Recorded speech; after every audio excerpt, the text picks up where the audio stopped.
Yes. Yes. Language y'all have. How you doing? Thanks for getting my paper. I do. Stormy. Good, man. This is the closest thing I have.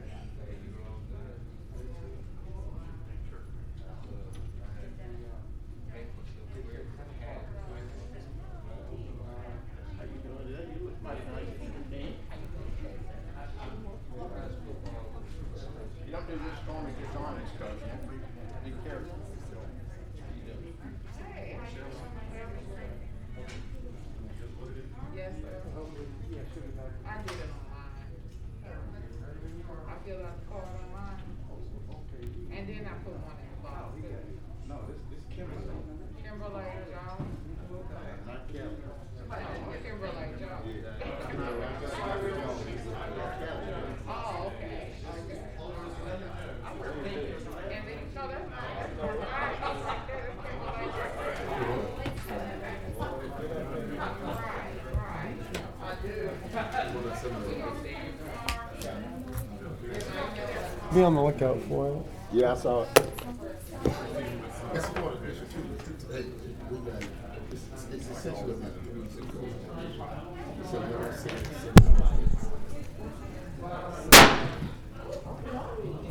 Calling to order the regular session meeting for October 21st. Roll call, please. Commissioner Hopkins. Here. Commissioner Johnson. Present. Commissioner Jackson. Commissioner Young. Present. Commissioner Burrell. Commissioner Cawthorn. Present. Commissioner Gage Watts. Present. Commissioner Talaferro. Yes, sir. Commissioner Atkins. Here. Commissioner Chavez. Commissioner Lazarus. Here. Commissioner Epperson. Yes. All right, you have 9 of 12 present. That is a quorum. Okay, we'll ask that Commissioner Stormy Gage Watts would lead us in our invocation, and Commissioner Epperson will lead us in our pledge of allegiance. Would everyone please stand?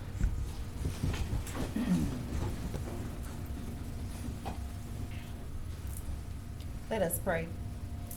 Dear Heavenly Father, we come humbly before your throne of grace and mercy, Lord, giving you the praise, Lord, for yet another day. God, we thank you, Lord, for allowing us to invoke your presence upon this meeting, oh God. Lord, we ask you to dispel every evil spirit that tries to dwell within.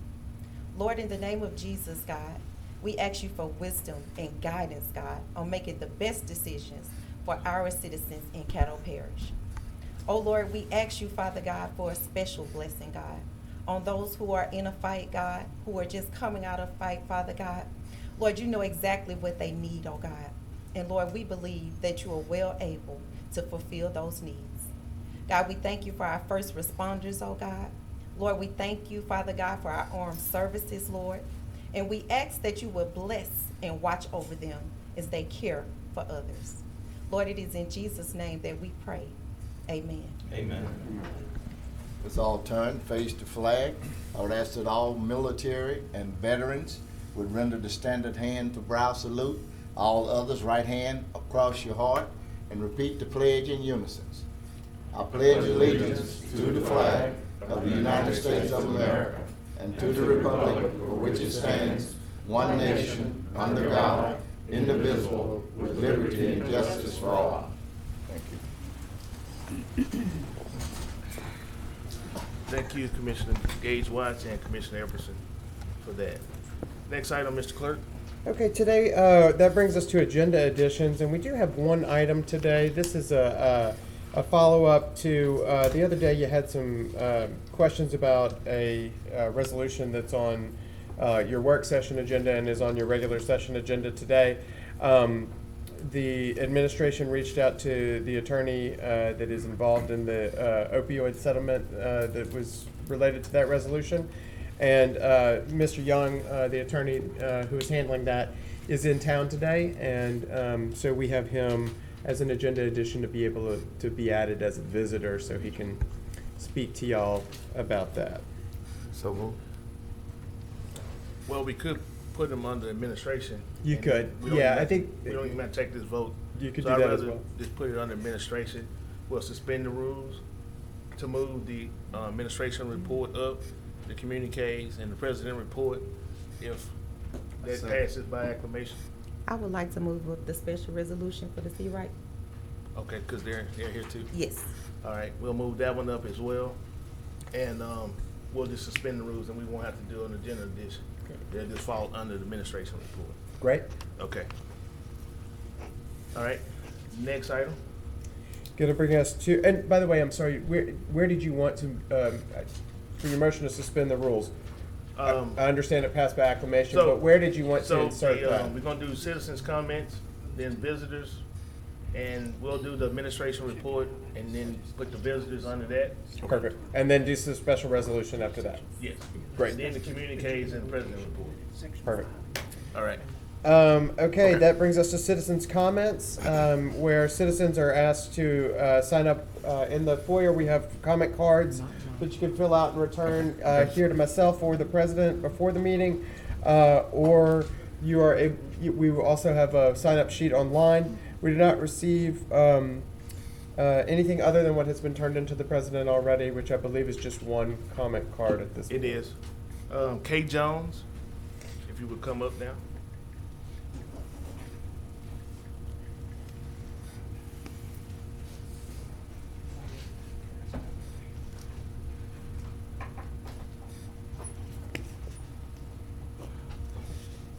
Good afternoon. My name is Kimberly Jones. My address is 252 East 71st Street in Shreveport. As a member of the nonprofit Cedar Grove Affirms Real Effort Care Neighborhood Association and a resident of Cedar Grove, I want to thank the following person for attending our first of many Accountability Day on October the 2nd, 2021. To our Commissioner Lynn Cawthorn for District 6, I also appreciate that you stayed around to answer questions and provided contact information. To our representative, Mr. Jim Telefero for District 8, I understand that you weren't able to attend due to prior obligations, but I do appreciate that you did email us your positions on those subject matters. And we do invite you to our meeting on Tuesday, December the 7th, 2021, because we are all accountable for our neighborhoods. Thank you. Thank you, Ms. Thank you. Jones. Commissioner Gage, what's you on the board? You can take me off. That was to move with the special Okay. resolution. Next item, Mr. Clerk, which All would right, be that brings the- us to visitors. We have no scheduled visitors today. So in response to the motion to suspend the rules and adjust the order of the agenda, that brings us to the administration response to inquiries, which is under communiques. And we'll start with the administration response to inquiries from commissioners. Good afternoon, Commissioners. We'll go ahead and begin with Mr. John Young, who's going to provide us information regarding the opioid settlement. Good afternoon, Mr. President, Commissioners, Good and afternoon. staff. My name is John Young. I'm one of the attorneys of a team of attorneys that this commission retained to represent Caddo Parish in the opioid litigation. I'm joined today by two of the members of that legal team, Louise Higgins and Casey Gray. We're here to talk about, you may have read in the papers about the national opioid settlement. There's been a recommended settlement, partial settlement of $26 billion to be paid by three of the major distributors and one of the manufacturers of opioids, being Johnson & Johnson being one of the manufacturers. $26 billion is a lot of money. It sounds like a lot of money, but I want to drill it down to what it means for Louisiana and then what it means for Caddo Parish. So out of that $26 billion, it's divided among 50 states and over 4,000 counties, parishes, and municipalities throughout the entire United States. And the division was done on metrics based on national data that's been collected by the DEA, the FDA, and other governmental agencies. And the three major factors that went into determining what percentage Louisiana would get in that distribution of settlement funds is, one, the number of opioid use disorder in the state of Louisiana, the number of opioid-related deaths in the state of Louisiana, and the number of pills that were shipped into the state of Louisiana, and more importantly, the strength of the pills that were shipped into Louisiana.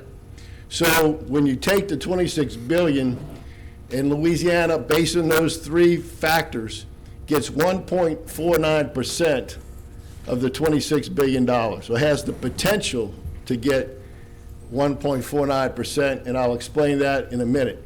That adds up to about $325 million coming to the state of Louisiana from these four defendants.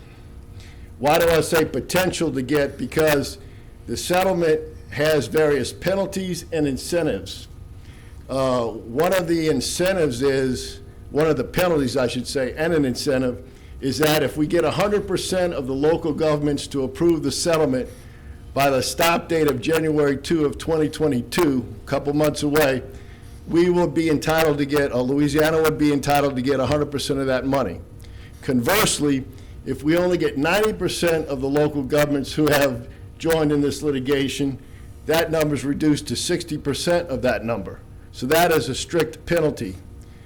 Now, the money, we're working together with, our particular team represents over a third of the parishes in the state of Louisiana in terms of numbers. But we're working with other attorneys throughout the state and have been for the last 9 months. And everyone is agreed to recommend the settlement to their respective clients. It's a good settlement, and I'm going to go through the details of it. But assuming everybody approves it and we get 100% participation, Louisiana will get that maximum amount of $325 million. You will not get a check in the mail made payable to Caddo Parish, and I'll explain that in a minute. But out of the money that Louisiana gets, again, using those same metrics, Caddo Parish will get 4.47% of the $325 million, assuming we get 100% participation. Now, that money, according to the national settlement, is going to be paid over 18 years. Johnson & Johnson is putting up $5 billion of the $26 billion. Johnson & Johnson has an incentive in that if we get 100%, they'll pay their portion of that settlement within 9 years. They'll cut it in half. The money will not be made payable to Caddo Parish or any other parish in the state of Louisiana, but you will be allocated that amount, that percentage amount, and be paid, that allocation will come every year, assuming the settlement's approved. But in every state, they have set up a task force or council. And in the state of Louisiana, there's a task force and council that has been set up of 5 members. And the members are going to be appointed by the following organizations. And I'm proud to say that local government is well represented on this council. 1 member will be appointed by the Police Jury Association, state of Louisiana. 1 member will be appointed by the Louisiana Municipal Association. 1 member will be appointed by the Sheriff's Association. The governor will have one appointment, but that appointment needs to be a licensed SAMHSA medical provider, and the secretary of DHH or his or her designee gets to appoint one member to that 5-member task force. They'll serve 3-year terms at no compensation, and the administrative fees for that council will be limited to no more than 3%. Now, the settlement proceeds have to be spent on opioid-related abatement programs, education programs, and treatment programs. I come from local government, and what the judge is saying in this settlement that he's approved is he wants the money to go to tackle the opioid epidemic. So you're not going to be able to spend your money on public works projects, drainage, sewage, and those type of things. It has to be specifically directed to opioid abatement, treatment, and education. I'm proud to also stand before you and tell you that after about 1.5 years of negotiations with the Attorney General of Louisiana, we have obtained the best deal for local government in the entire United States. Local government is getting 100% of the funds coming to the state of Louisiana. In other states, it ranges between 35% and 50%, but 100% of the funds are going to local government, and that 100% is divided this way. 80% will go to parishes and municipalities, and 20% will go to sheriffs. That is the best deal in the entire United States insofar as local government is concerned. So those are the basic terms of the settlement. I also have other good news for you. We want to thank you for your confidence when you retained us to represent Caddo Parish and your constituents in Caddo Parish, and we thank you for that opportunity. And this is not the end of it. This is a partial settlement, and I'll address that in a couple minutes very briefly.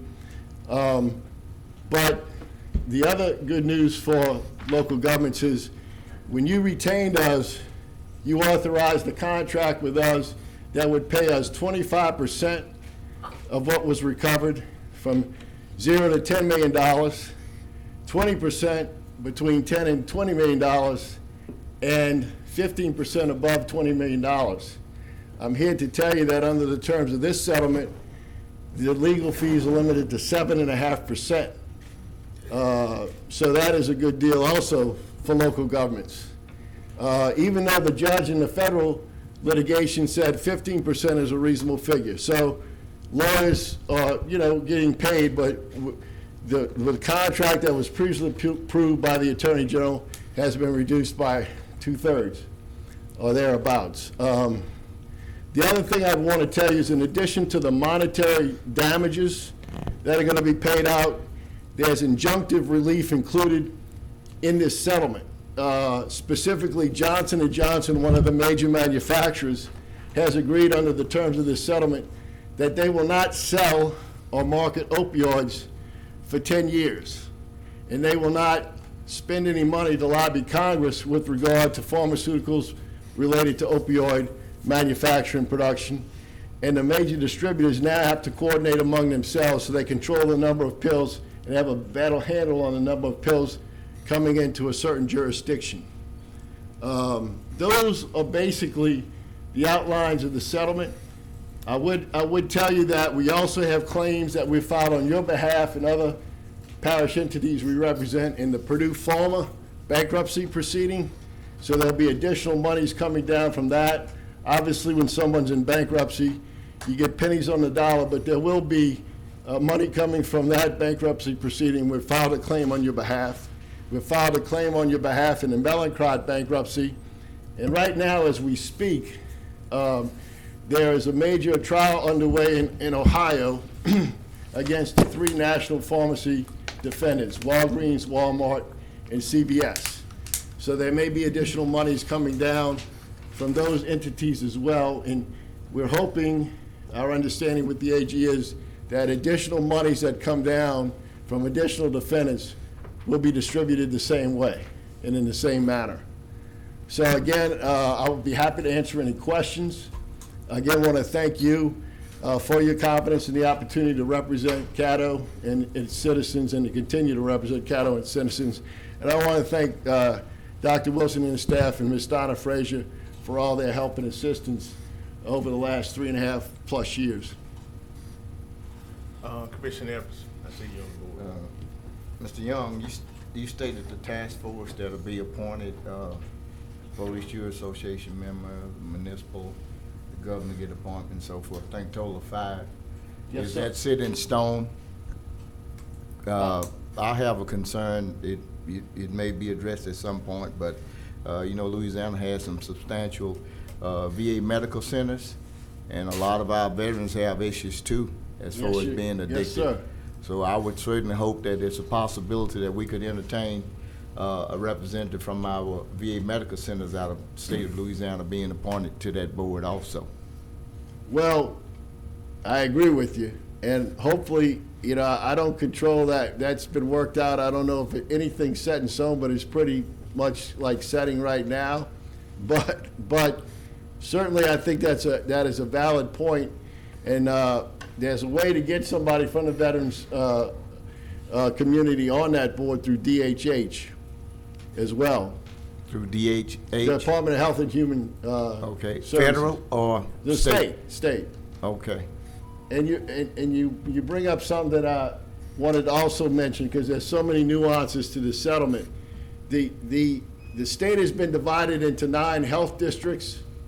Caddo does not fit in this category, but there are some parishes in the state that are small, and with the money they get, they're probably not going to be able to do too much by themselves. So there's an opportunity to leverage with other parishes in their region based upon the 9 regions that the health districts are split into. In your region, Region 7, Caddo has been designated as a lead parish of this region. So you have the opportunity to work with other parishes, and other parishes have the opportunity to work with you, but obviously that's a decision y'all will make. But for smaller parishes, that gives them an opportunity to leverage their money with neighboring parishes, because depending on what they get, they would be able to do more by leveraging their money with a neighboring parish. But Mr. Everson, I'll carry your comment back to the AG. Thank you. Commissioner Jackson. Yes, thank you, Mr. Young. My question really was asked by Commissioner Everson, not so much the veteran piece, but the task force. Was that set by the judgment, or was that set by statute? That was set by an MOU with the Attorney General. Okay. And we pushed for we pushed for local government representation since the funds are going to local government. So obviously, for that matter, the Police Jury Association could appoint someone that's a veteran involved in veteran affairs. So they're not limited. They just, those organizations have the ability to designate someone. Now, obviously, they're probably going to designate somebody from local government, but certainly there's an ability to appoint people on that commission, and it's 3 years, so it changes. Right. But it'll be a non-paid position. Right. But and can you call out those advisory board members for me again, or for us again? Can you call out those advisory board members, or those, not the members, but the organizations again? Correct. Yes. So you have one member appointed by the Police Jury Association, one member appointed by the Louisiana Municipal Association, Okay. one member appointed by the Sheriff's Association, one member appointed by the governor, but that member has to be a SAMHSA medical provider, and then one member appointed by the Secretary of DHH or his or her designee. And will they be, those are all the stakeholders, will they be making the decisions on how the funds are spent, or would they just be kind of a planning, coordinating board? Yes, that's a good question, and it allows me to clarify that. So the way the requirements that attach to the proposed resolution are all there. There's many things this money can be spent on, but the common thing is, and this is based on the national settlement terms, Right. opioid abatement, treatment, and education. Right. So this task force is really set up so that the federal judge who oversaw this litigation can make sure that the monies are going for those purposes. So really, the control of what gets done is in your hands. Okay. You have to file for a program, It's got to be approved by the task force, but they're really just a check and balance to make sure that the money's being spent. They can't dictate, like if they don't like your program, as long as it fits within the confines of the settlement agreement, and it's for opioid abatement, treatment, education, and you can see there's numerous things you can do with this money. Law enforcement can be involved. They can't say, we don't like your program, we want you to do something else. Their deal is, they're supposed to be there to say, okay, Caddo, you want to use this money to build a new bridge, you can't do that. The last thing I would mention is there is a provision in the MOU that says you have to keep the records for 5 years, and it's subject to audit by the legislative auditor. Preservation, yeah. Well, sounds good to me. Thank you. Commissioner Carthon. Yeah. Good seeing you again, John. Good to see you, Great as work. always. Hey, can you go back over the dollar amounts and those percentages? So you initially outlined 26 million Yeah. for total United States, and then Louisiana, and then you gave those variations. Right. So the settlement of the with 4 entities. So we're talking just about 4 entities right now. The total amount from those 4 entities, 21 billion from the distributors, 5 billion from Johnson & Johnson, a total of 26 billion. But to boil that down to Louisiana, based on those 3 factors I outlined at the beginning, that comes out to 1.49% of that 26 billion. So Louisiana, if we get everybody signed up, and that's the importance of coming here today, everybody approving it, we get 100% participation, then Louisiana is entitled to draw down that full 1.49%, which is calculated to be about $325 million. Of that $325 million, again, based on the same metrics, Caddo will receive 4.47% of that $325 million. So I'm not the best at math, but that would be about 14, 15 million. 14.5. Yeah, $14.5 million to Caddo. If we hit on all 8 cylinders, if we meet all those objectives. Yeah, that's what I calculated. I just wanted to double check that math. But it's 4. I had 4.5. It's 4.7. I got you. Thank you, John. So my question more down this line as well. So once we get that 14.5 for the parish, is that split with the parish, city, and school board, or parish and city? Money comes to the parishes, but yes, there's going to be some interplay with the cities and municipalities within the parish, and that's something they want y'all to work out. So it'd just be the city and the parish instead of the 3 bodies. Okay. And the Instead sheriff, of the 3. instead of the parish, the school board, and the city, it would just be the city and the parish. Yeah, now the school board, the school boards, because we represent some school boards, and the school boards are not specifically included in the settlement, with the thought process being the school board can work with the parish government in terms of education. But that's going to be up to the parish government to decide how they want to work. So the school board is not getting a specific allocation. The city of Shreveport will get an allocation. They haven't broken it down to cities, but obviously they have examples of how y'all can work that out. But again, that's good. With the national settlement envision and what the judge envisions is the money's going to flow to the parishes, and then all those entities within that parish have to work together. They didn't want to get in and divide it to that level. We're going to have to work together how they use that money. All right. And then the sheriff, by the calculation, would get about 2.9 million. Yeah, and so the sheriffs were taken out and given 20% of that money. So, So would they work with the local law enforcement, like the Shreveport Police, yeah, Greenwood? again, it's up to them, but that would be the idea.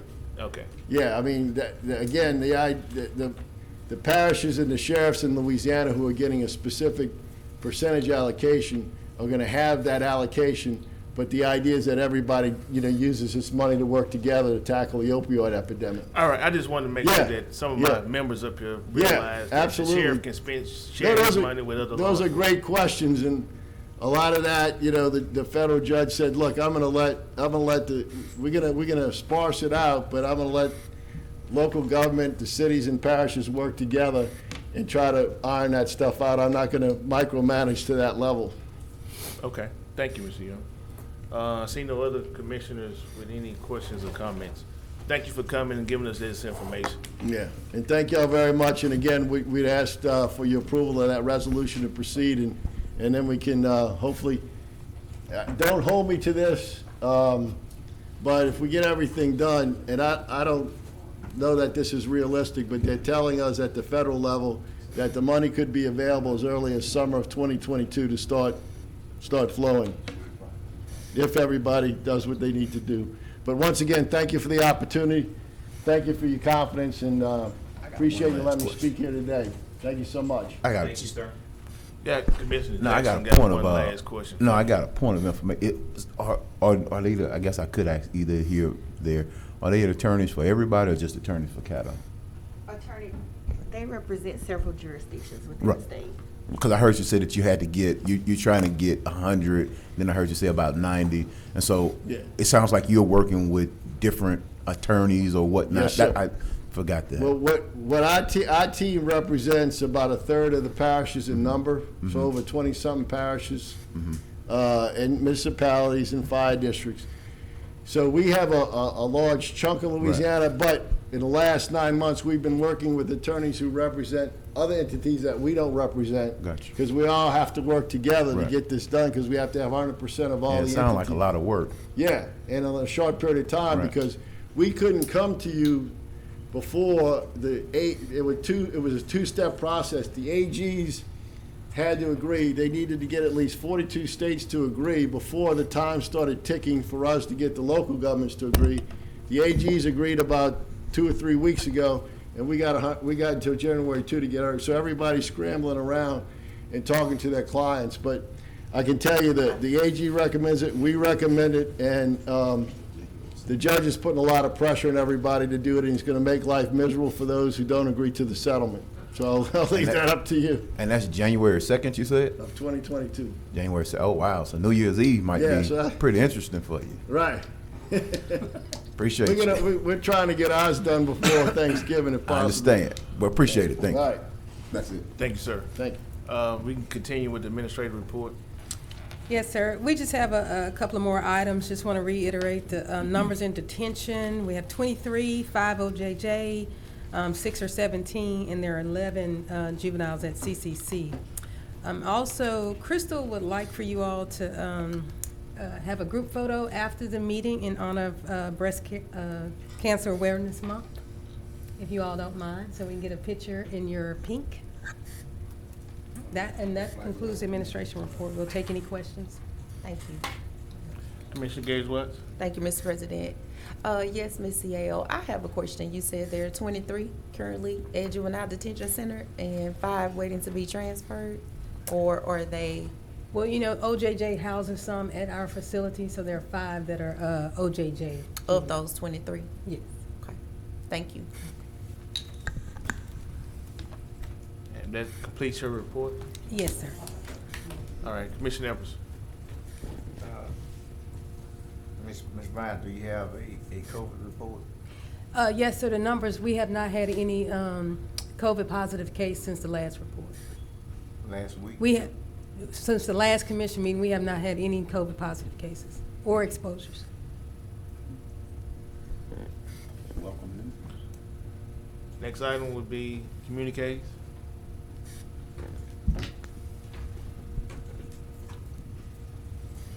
Commissioner Epstein still on the board for? No, sir. All right, Commissioner Gage Watts? Thank you, Mr. President. Commissioners, today, Juvenile Justice Committee met to discuss the proposed ordinance to address the weapons at Juvenile Detention Center. It was moved to delay out of an abundance of caution at the recommendation of our attorney until our next meeting, which will be the first week in November. We also received an update from Juvenile Services Director Walker on the one-stop shop. We talked about the objectives from intervention to alternatives, assistance with housing, identified our partners, collaborators, and resources, and we're looking at about a 1 to 3 year time frame. The Committee and Juvenile Services discussed a comprehensive list of action items for Juvenile Justice Citizens Advisory Council for their first meeting, and we will decide that at our next meeting as well. They will receive a presentation from Juvenile Services with a focus on investments in our community, expansion of bed space, reviewing internal policies, justice reform, address disparity, race and gender, and intensive community outreach forums. Thank you, Mr. President. Okay, Commissioner Jackson. Yes, I'd like to note that today at 5:30 at LSUS, there'll be one of the several road shows going on for redistricting. So those who are out watching who want to participate, I don't know if they'll live stream it, but we definitely want They are. They are. to ensure. So if they'll be live streaming, I'm sure it'll be Yes. somewhere on Facebook. But 5:30 at LSUS will kick off the redistricting road show. And also I saw school board member Terrence Vincent walk in. Just want to recognize our school board member for District 3. And that's it for me. Thank you.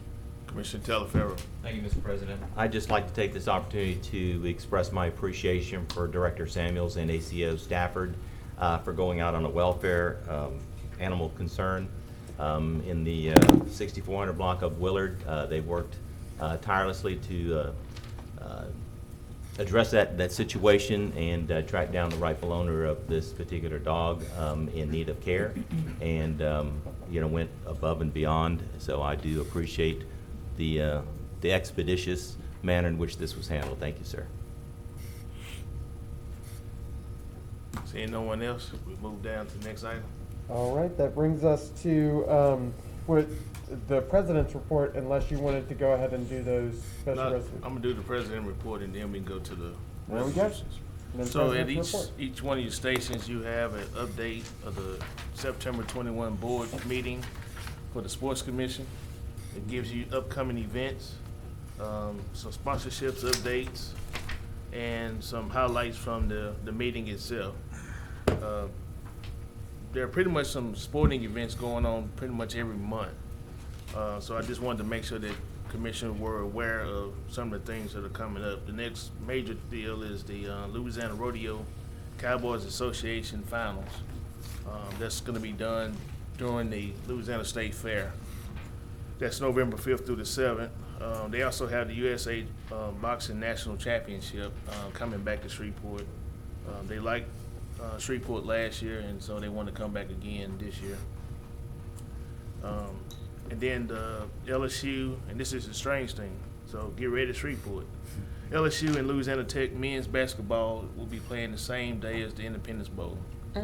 So one is earlier in the day and the other one is a little later on. So they give you two major sports events in one day.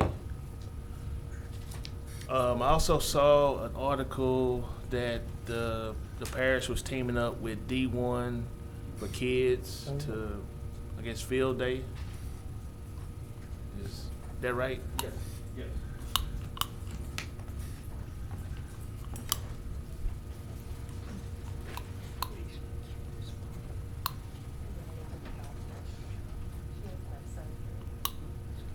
Yes, sir. Can you just enlighten us about it? Yeah, the Parks Department is partnering with D1 Shreveport and Caddo Parish Schools Athletic Department. We'll be providing health and wellness fitness activities this fall, this winter, and to the 22 calendar year. We'll basically be having health and wellness field days. The schools will be coming out to D1 facility and doing health fitness activities, jumping activities, agility activities, nutritional educational seminars throughout the remainder of 21 and 22 calendar year. So D1 has extended their facility to Caddo Parks and Recreation, and Caddo Schools are providing bus and transportation to the D1 facility. They have a state-of-the-art premier training facility. Anybody's been there, they're right off of Lyon Avenue, near, just adjacent to Twisted, Twisted Roots, the burger place. State-of-the-art facility. They have an indoor and an outdoor training facility. They can train up to 150, 175 kids per session. So we kick off on Monday, October 25th. Session 1, Ridgewood Middle School and Fair Park will be from 10 to 12. And then session 2 will be Turner Elementary, and CMCT Middle School will be on at the 2 o'clock session. So from the 12 to 2 session. So if that is a place where Terrence Marshall, all the professional guys that live in this area that play in the NFL, this is where they work out in the off season. And it is a great premier facility. The kids will love it. It gives them a chance to get away from their gyms at their schools and gives them an opportunity to do something a little bit different. They're going to have fun, but at the same time, they're going to be working out and learning about trying to better themselves with health and wellness. My only question is, I guess, I know there's 2 facilities like that in town. Hard but Fair is the other one. Which one? Hard but Fair. Harbor Fair? Yeah, I'm not familiar with that. That one is facility. on, is right off of Juella on, I think it's Claiborne. And that one is basically the same setup. It's a little bit older structure, but it has the same indoor facilities. I just want to make sure that we kind of include, you know, if they would accommodate it, you know, to offer that, some of the programs to them as well. That one is running proved. He also played professional football, so he has the same allegiance with some of the NFL players that's still active and some that have been retired. So I just want to make sure that we just don't send everything to one individual when we got 2 facilities that can do the same thing. Yeah, I'll go out and take a look and do a site visit and see what they have. Okay, no Okay. problem. All right. Most people don't know about it. That's why I want to make sure that we get the name out and the information out so that it can be successful just like the other one is. Yes, sir. All right. Commissioner Corton, you on the board? Hey, I just wanted to chime in one thing as it relates to D1 training. That's one of the success stories here in the city of Shreveport. It started off as Speedworks and a trailer on Calvary's campus on Linwood, and it kind of grew from there. And then they've got their own D1 facility down off of Ellaby. So I just wanted to chime in. It's one of the local business successes that we should applaud and be proud of. Yeah, my Thanks. son goes there for football camp every year. So Yeah, my son went to Speedworks. Right, so I'm familiar with it. Commissioner Evans. This is to the administration. I saw on the news report last night that I think we supposed to have a cooperative agreement to help fund putting up a red light at Wallace Lake Road and Southern Loop. And it was mentioned that West 84th and St. Vincent has a light, but just a little history on West 84th and St. Vincent, which is in District 6. Lynn, your mom, and I were instrumental in getting the street cut from St. Vincent into 81st Street, which would go all the way out to Lyon Avenue, and that was in the 90s. And we've been wanting a traffic light there, so they finally got that there after all those years, do the math. But it appears to me, I thought I heard him say that someone stated that we were the holdup. Are we the holdup? I thought we passed something and with them on that. Yes, sir. That particular project, the city is overseeing that particular project, so if someone stated that we were the holdup, we would have to research to see why that was the statement. Right, well, that was the statement that was made. Right, because we are providing funding for the project, but we are not coordinating the actual project. So we would have to consult with the city to see what the issues are. I mean, we have been consulting with them, and there have been questions to us as to why, and we then contact them. So we will do that again to see what the holdup is, but it is not on our end. Okay, thank you. Go ahead. Since all this is part of the president's report. So, Well, thank you for the privilege, Mr. President. And Commissioner Epperson, as you know, I represent District 9 down there. And in my view, it was an erroneous statement by the mayor. You know, we've had funding in place, that we, the parish, have had funding in place there for a long time to help with the capital expenditure portion. Perhaps the mayor, he may have even said or intended to say that there was some complexity to negotiating the MOU, but we've had an MOU in place for quite a long time. I just think, I've been told it's supply chain issues with getting the long arms that stretch out over the intersection. But hopefully it will be resolved soon and we can move forward. But I think we're all good to go. It's just a supply chain issue as far as I know. Thank you, Mr. President. All right, Mr. Jackson. I can wait till after the president. I got a question for administration on that. I can wait till after. Well, Or we'll if you move want me from to go there, now. we go on special resolution, so if you Okay, want to well, talk. I just, talk you now. said, I heard you say that, I've heard us say that we set monies aside for that. Is that correct? Yes, sir, we did budget for that. Was I on the commission when we did that? Yes. Yes. Oh, okay. I would say yes. Because I think that's been a priority of Southeast Shreveport, is that? It's kind of been a high priority. It has been. Mr. Clerk, can you was that a budget or was that a standalone, or was that done in a budget? I'm not sure if we did a separate amendment for that or if it was included in the budget document, but we can find out. It was standalone. Yeah, It was Can y'all, Mr. Clerk, can y'all research that and find out where I was on that? And Sure. forward that to me. No, I'm serious. If you could find out where I was on that issue and forward it to me. Appreciate it. Sure. All right, then my other and final issue, since Thank you, we Mr. still got President. time, is Sewer District 7. I went to their meeting the other day. Somebody from Public Works here? No, sir, we don't have someone Okay, so representing Public Works today. there's a situation with one of the customers in Sewer District 7. The parish supposedly went out and put some pylons down and actually broke the line coming in from what they told me. So I guess I just need somebody to research what's going on with that, so that we can get past it and that person won't be putting raw sewage out onto the ground.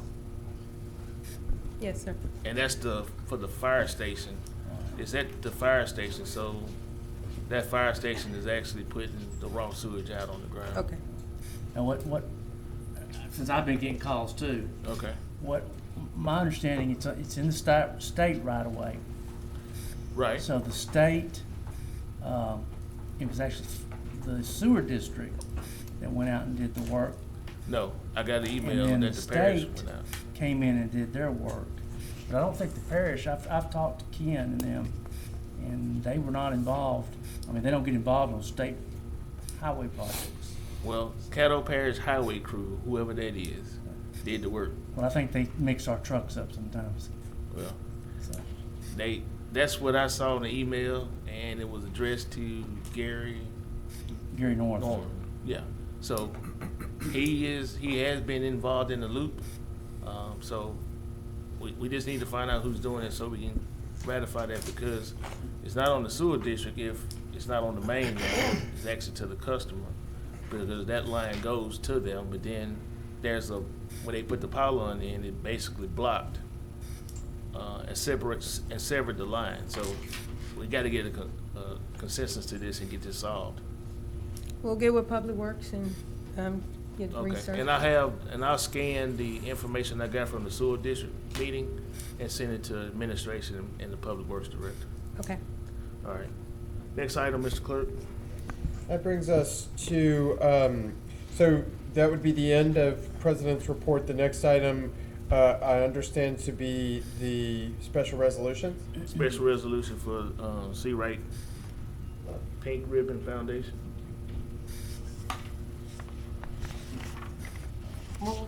So moved.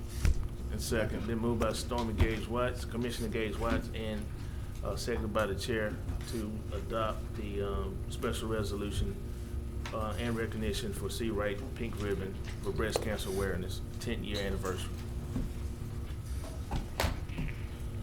Please stand, everyone, for the reading of the resolution. Okay, and Ms. Gage Watts, if you'd like, I'll go ahead and begin reading it while you make your way up there. This is a resolution of recognition to the See Right Pink Ribbon Project. Whereas for 10 years now, the See Right Pink Ribbon Project's goal has been to help breast cancer survivors in the local community while providing access to resources pertinent to their overall health, mental, and emotional care.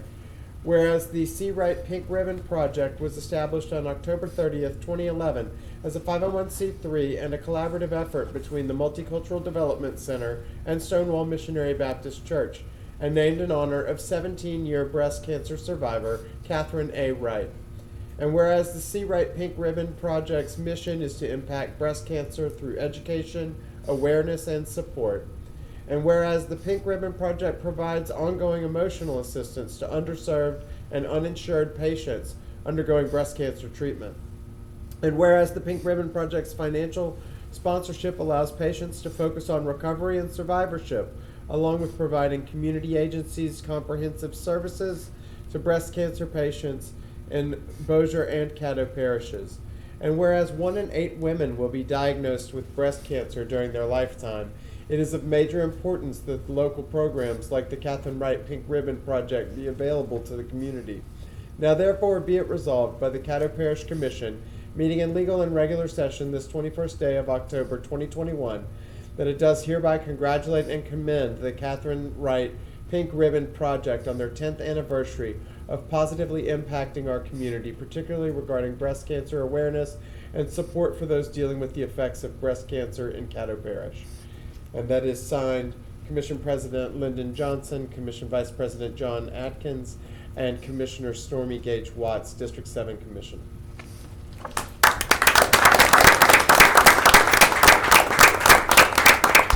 May be seated. Thank you. I just wanted to say to Ms. Catherine Wright that it was important for us to honor you and your service of 10 years to our community. Today, my colleagues and I and so many of the employees of Caddo Parish have wore our pink, not just for your organization, but for those who are in the fight right now, for those who are survivors like yourself, and for those who we honor who has passed on.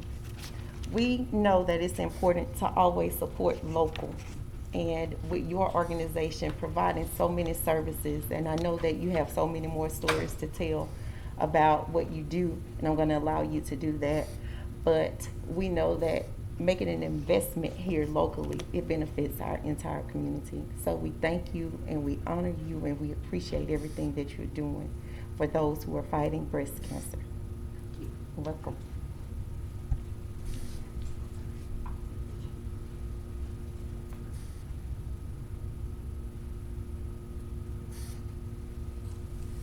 Good afternoon to you. Thank you so much for this honorable recognition to the See Right Pink Ribbon Project. I am honored. I'm thankful. And I want to say that I'm a 17-year survivor, and I'm so grateful to be alive. The See Right Pink Ribbon Project has been here for 10 years, helping those women who are battling disease here in the Shreveport-Bossier area. We do not make a check payable to no individual person. So I wanted you all to know that all the funds that we receive from the organization go directly. And I'm quite sure that the city of Shreveport have seen our flyers, because every time I send a check to them for somebody's water or electric bill, there's a brochure in there about the See Right Pink Ribbon Project. And so I'm honored and I'm grateful. Everything we do is strictly volunteer. Let me share, none of us get paid for what we do. We have about 25 women that keep the organization going. Nobody pays us to do anything. We have a passion to do what we do. We're trying to save lives. We're trying to help the women in this community who is battling the disease to stay alive. As you all know, sometimes with being diagnosed, financially, you cannot maintain yourself. So that's where the See Right Pink Ribbon Project come in at.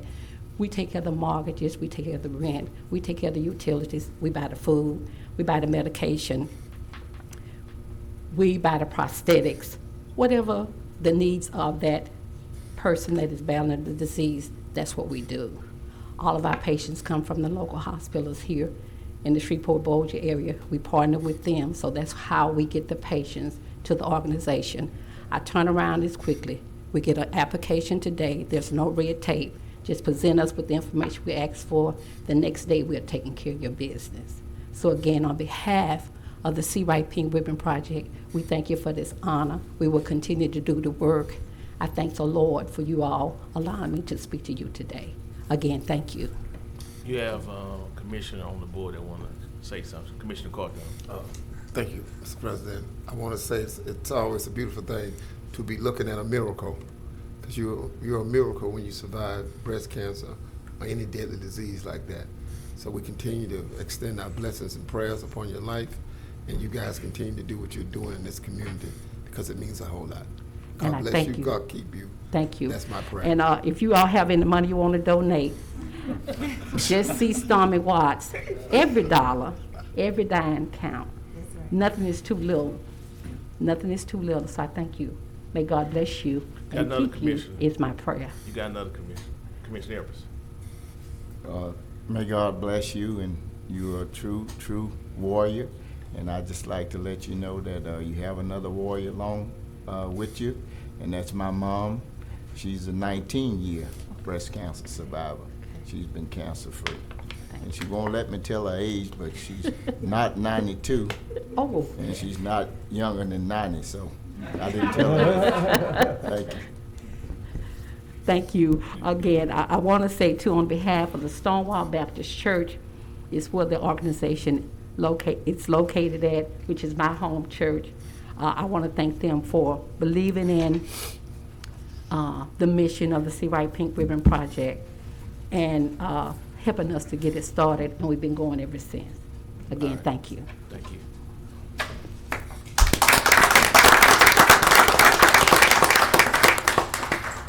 Make a motion to go back into our regular order of meeting. Yeah. What about my resolution? 16-3, number 77.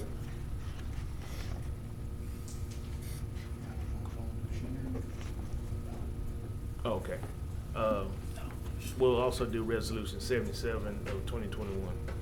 We'll do that one now. And then, So move. So it moved by the chair, seconded by Commissioner Epperson to adopt resolution 77 of 2021. Commissioner Epperson, you want to speak to that? I'd like for the clerk to read it. Is Ms. Kelly Jones present? Okay, she is. Mr. Clerk, if you would read it. Oh, she'll do that one moment.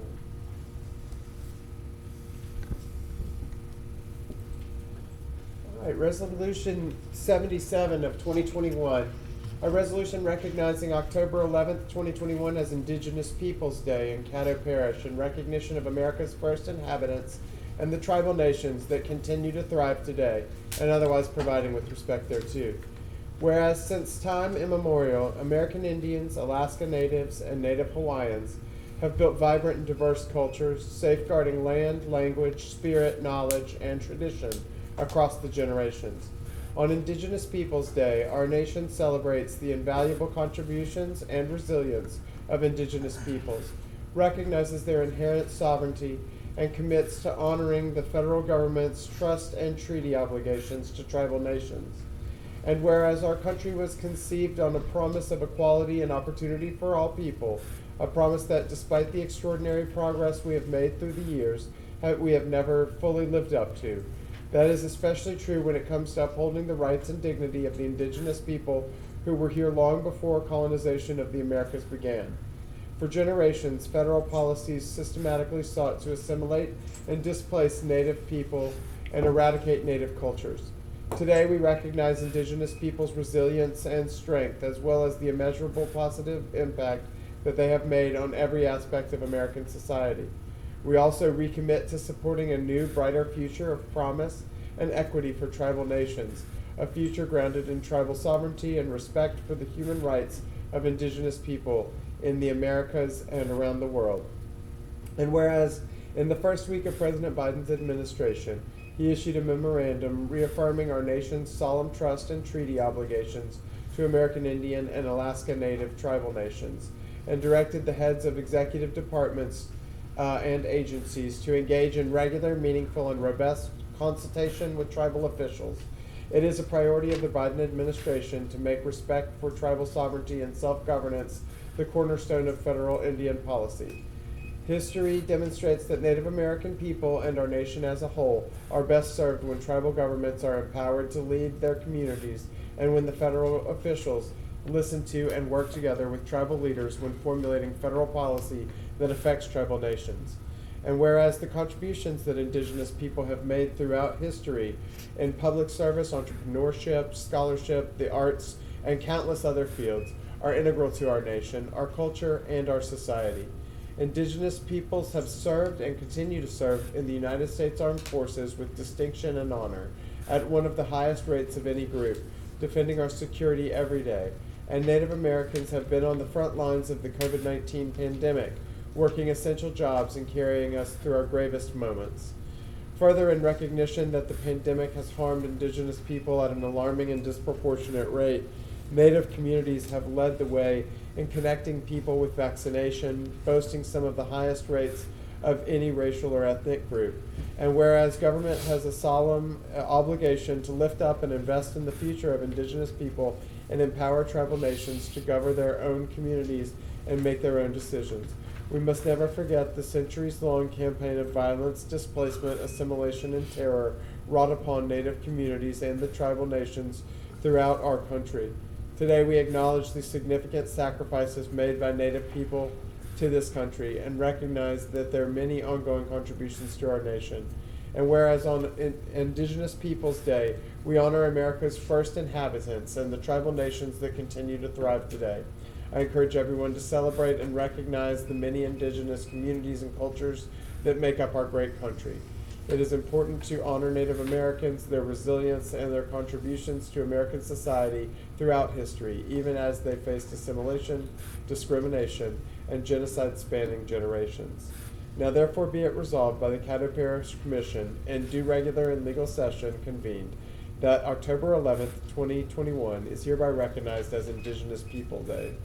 And be it further resolved that if by any provision or item of this resolution or application thereof is held invalid, such invalidity shall not affect other provisions, items, or applications which can be given effect without the invalid provisions, items, or applications. And to this end, the provisions of this resolution are hereby declared severable. Be it further resolved that this resolution shall take effect immediately. Be it further resolved that all resolutions or parts thereof in conflict herewith are hereby repealed, approved in legal form. Thank you, Mr. Clerk. I had the opportunity in serving with Native Americans during my tenure in the military. Had 7 that was very close. 4 were lost in Vietnam. 2 has just transitioned since that time, and I still keep in contact with 1 out of Utah. And if we would, let us also remember that Caddo Parish was named from the Caddo Indians that were native of this particular area of northwest Louisiana, East Texas. Thank you very much. Commissioner Rodeo. I just wanted to make mention that, you know, when I was on the city council, I had a close relationship with Native Americans out in your district, Ken. They had bought land out there off of Buncombe Road where they had an annual powwow that they used to go out and participate. I didn't do the dance, but they would always invite me out. Wasn't sure whether or not that still existed. I hadn't heard much about it from the media, but it was a big event every year. I know the person who bought the property has passed away, you know, they played definitely an important part in Caddo Parish over the years. Thank you, Mr. Chairman. Seeing no one else? Point of information, Mr. Chairman. Go ahead. Okay, in reference to that, they have the person that owned that property has transitioned, and they are now located in Roebling, and they have a website you can Google and read about Roebling, Louisiana. Let's vote.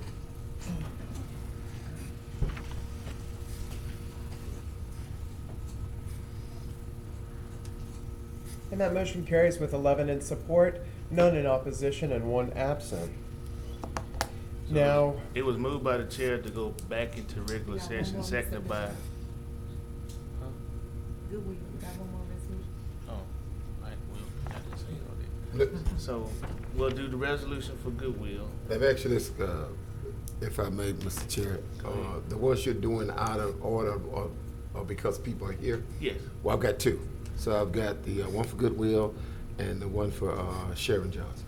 Okay, so we'll take those 2 now, and then we'll go back to regular format. Okay. So that's the motion. Do I have a second? Second. So anybody else, if you ain't got it, it's gonna be too late. Thank you. That passes by acclamation. So we'll add the one special resolution recognizing National Disability Employment Awareness Month and the efforts for Goodwill Industries. Everyone please stand. okay, I will begin. The Proclamation for National Disability Employment Month. Whereas Caddo Parish employers, government agencies, and nonprofit agencies, including Goodwill Industries of North Louisiana, joined together in October to honor the contributions of workers with disabilities by celebrating National Disability Employment Awareness Month. And whereas, as our economy works to recover from the effects of the pandemic, companies have a critical need for skilled and reliable workers of all backgrounds. The Caddo Parish Commission asks, alongside Goodwill, for employers to consider hiring people with disabilities and adopt inclusive policies and practices in the workplace. And whereas the U.S. Bureau of Labor Statistics reports that just over 21% of Americans with disabilities participate in the labor force, compared with more than 67% of people in the general population.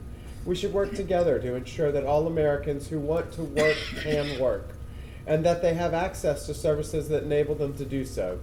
Further, people with disabilities are a dependable and valuable workforce who have higher rates of employee retention, reducing hiring and training costs.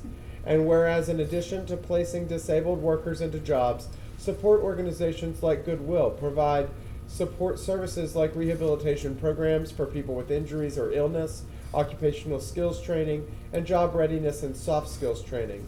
An example being the upcoming Disability Job and Resource Fair on Wednesday, October 27th, 2021, from 10 a.m. to 2 p.m. at 800 West 70th Street in Shreveport, being held by Goodwill and sponsored by Healthy Blue, Louisiana.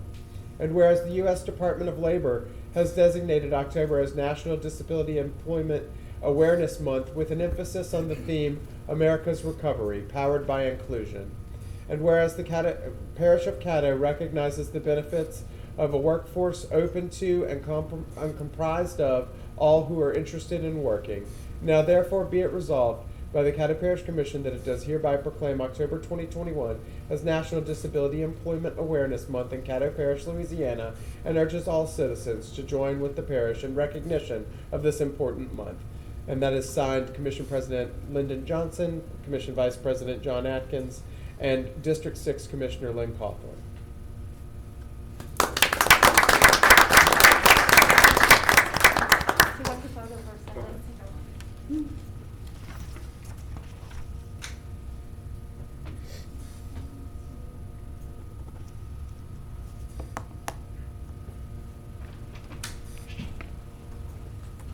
Commissioner Carter, make your motion to adopt. Move for adoption of the resolution? Second. Moved by Commissioner Carter, second by Commissioner Stormy Gage Watts to adopt this resolution. And we'll vote when you come back up.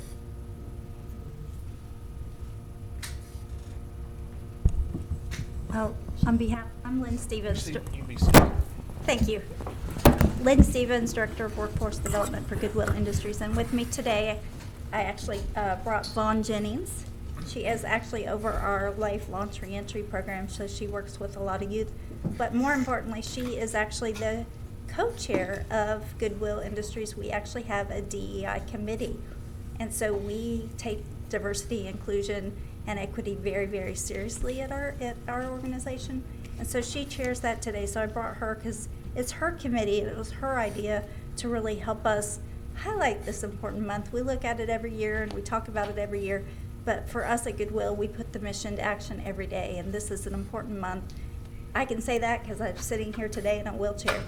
Didn't envision this is where I'd be 6 years ago, but here I am. And I think work is very important to dignity. It gives somebody something to look forward to, and it actually gives them a little bit of respect, I think, at the same time. So it's important to me, but I would like her just to share a little bit. Thank you. Again, my name is Vaughn Jennings, and it is my pleasure to serve as one of two co-chairs of our Diversity, Equity, and Inclusion Task Force for Goodwill Industries of North Louisiana. As I'm sure all of you all know, Goodwill Industries has been in the Shreveport Caddo community since 1926, and it was founded on principles of ensuring that everyone had an opportunity to work with dignity. And disabled community was one of those populations initially served.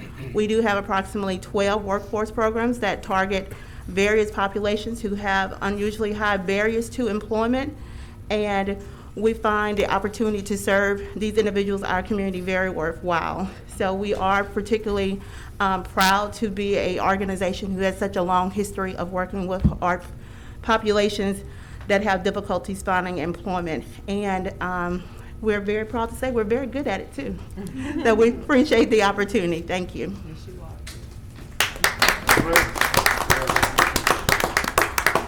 Yeah, there's no commissioners. Thank you, guys.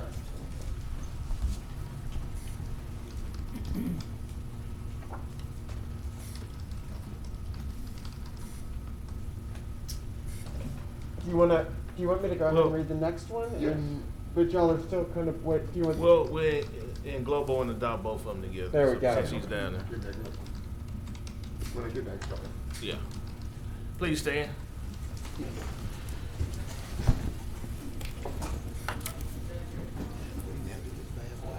Commissioner Cawthorn, I'm going to begin reading the resolution. This is a resolution of recognition from Ms. Sharon Johnson.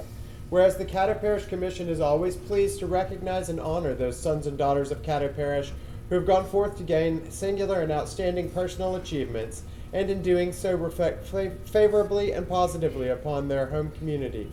And whereas Ms. Sharon Johnson, a Shreveport native and local business owner, who has achieved tremendous success throughout her career in floral design, beginning with her love of flowers as a child, making construction paper flowers, through her 30-year career as a designer and project manager for AT&T, and culminating when she launched her own event planning and floral design company.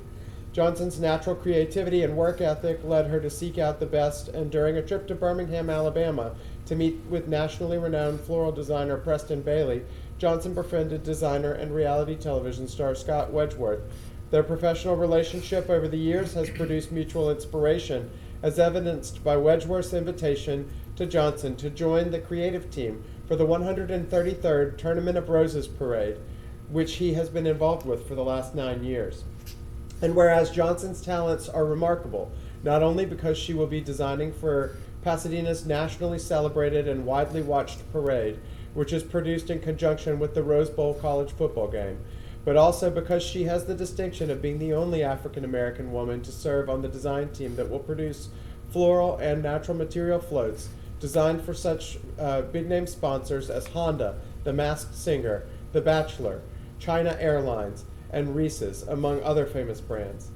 Now therefore be it resolved by the Caddo Parish Commission in legal and regular session this 21st day of October 2021 that it does hereby extend its most sincere and heartfelt expressions of recognition and appreciation to Ms. Sharon Johnson for her praiseworthy achievements in floral design and for representing Caddo Parish so elegantly and admirably through her creative endeavors on the national stage as she prepares to join the team in creating the 133rd Tournament of Roses Parade.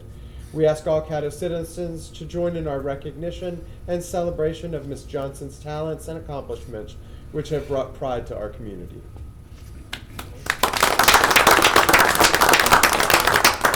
may be seated.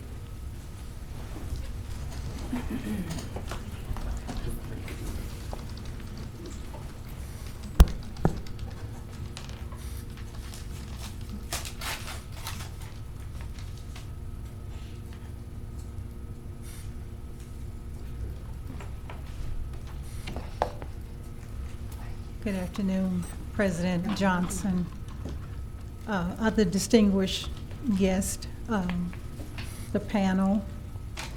It is such an honor for me to be here at this moment and to be recognized for the work that I do in the community every single day. This opportunity was not available to me a year ago because of a medical condition. I could not walk. I am recovering from double hip replacement, 4 months apart, one in December of last year and the second one in April of this year.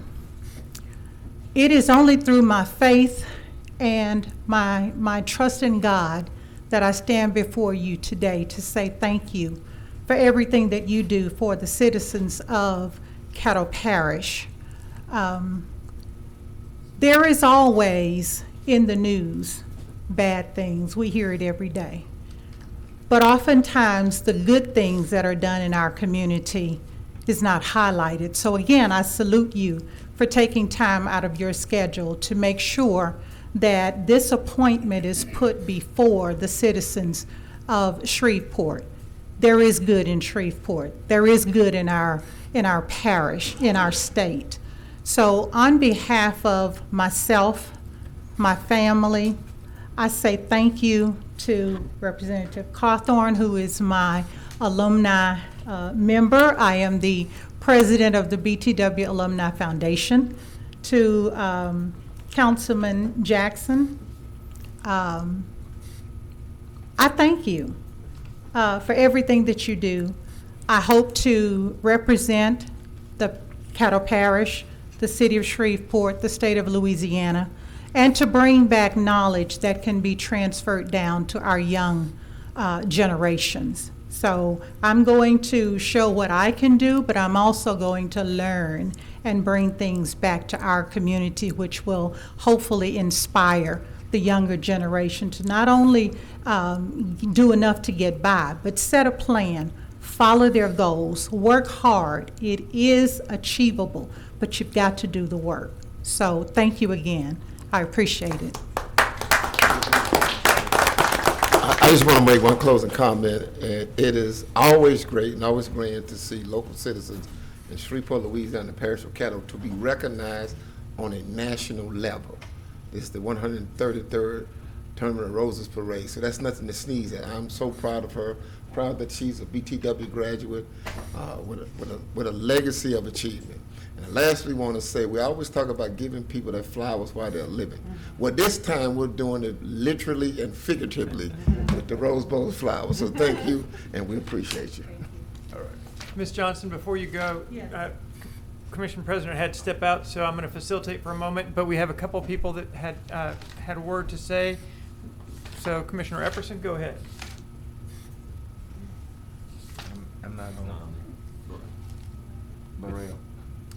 Epperson's on the top, but anyway, if you're not, we'll skip to Commissioner Burrell. Yeah, Ms. Johnson, I just want to recognize you. You say you worked at AT&T? Yes, 37 and a half and 3 days. Yes. Okay. Were you out on Ninth Street or where? No, I started on McNeil. I left Shreveport in '81 and went to Jackson, Mississippi, then over to Dallas, Texas. I spent 27 years in Dallas, and then I came back home in 2006. Okay. And I've been here ever since. I thought I knew that name because I spent 22 years there. Yes. But anyway, I just wanted to commend you on your accomplishments, and it's nice to know some celebrities now. And you know, we don't often hear these things in our newspaper, and hopefully we'll, you know, have our media to cover people like that because we sorely need it at this time. Thank you, Mr. Chairman. Thank you, Commissioner Burrell. Commissioner Jackson. Yes, thank you, Ms. Sharon, for coming down, and thank you for your work. When we do these special recognitions and proclamations, you know, we like to recognize our citizens. And you made a statement in your opening comments. You said that the good often goes unnoticed. But what I also believe is those who are out in the community working also often go unnoticed. It's easy for the news to put the elected officials on a pedestal when they feel we've done something good, but we can't be remiss and not recognize the hard work. I think it was Dr. King who said a plane couldn't make its flight into the air without the ground crew. And that's the most important folks at the airport, are the people who make those planes go. My pastor often says that the most important person at the hospital is the person who cleans it. And so I want to say thank you as the commissioner for the Allendale, Lakeside, Booker T. Washington Alumni Association for the work that you do in a quiet capacity. It is needed, and we want you to know that it is appreciated. And I always enjoy working with you and the Booker T. Washington Alumni Association. So good luck in representing us, and we'll be have our TVs tuned in. Please do. For the Tournament of Roses Parade this year. So thank you so much. Thank you. Thank you. Congratulations. Thank you. Thank you, Ms. Johnson. Thank you. You got a good last name. We'll vote on the two resolutions, the one from Ms. Johnson and the one for Goodwill Industries, as soon as Commissioner Carthon gets to his seat.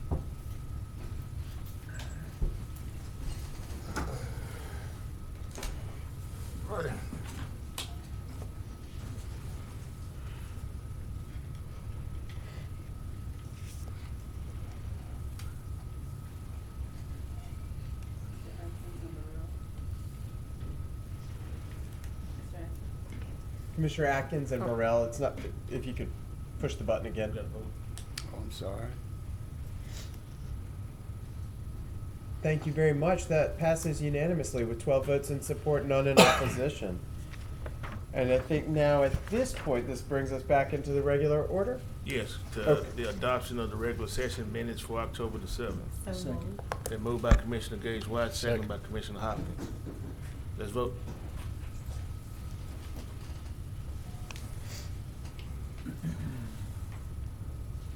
All right, that motion carries with 12 in support and none in opposition.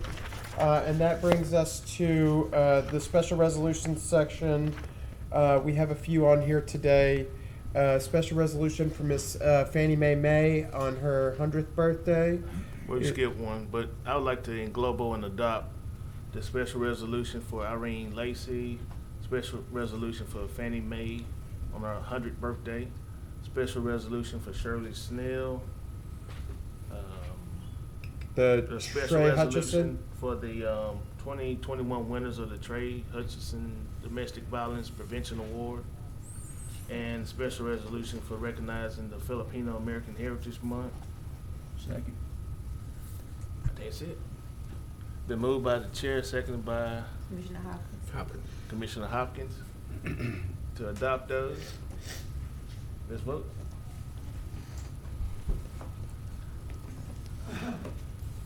And that motion passes unanimously with 12 in support and none in opposition. That brings us to public hearing on zoning and ordinance cases. We have none scheduled for today. So we'll move on to public hearing on ordinances, where we do have several public hearings scheduled today. Chairman, would you like me to go ahead and read all of them and then Yes. you'll? Okay. So we'll start with 10.1, a public hearing for ordinance number 6096 of 2021. That's an ordinance declaring certain adjudicated properties to be surplus and to authorize the parish administrator or a designee to sell the parish of Caddo's tax interest in certain surplus adjudicated properties and to otherwise provide with respect thereto.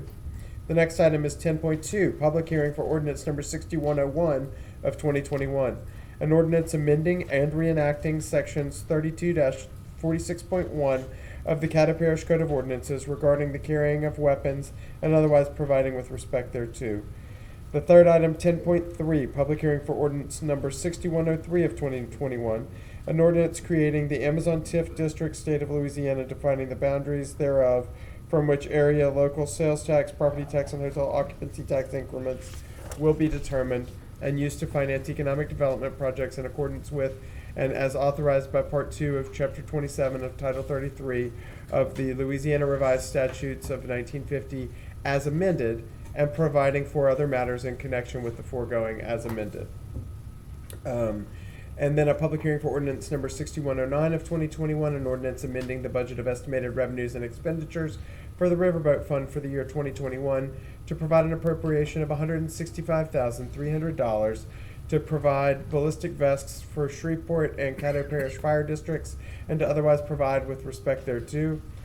And a public hearing for ordinance number 6111 of 2021, an ordinance to amend and reenact Article 2 of Chapter 19 of the Code of Ordinances relative to housing and economic development to provide additional requirements for applicants and to otherwise provide with respect thereto.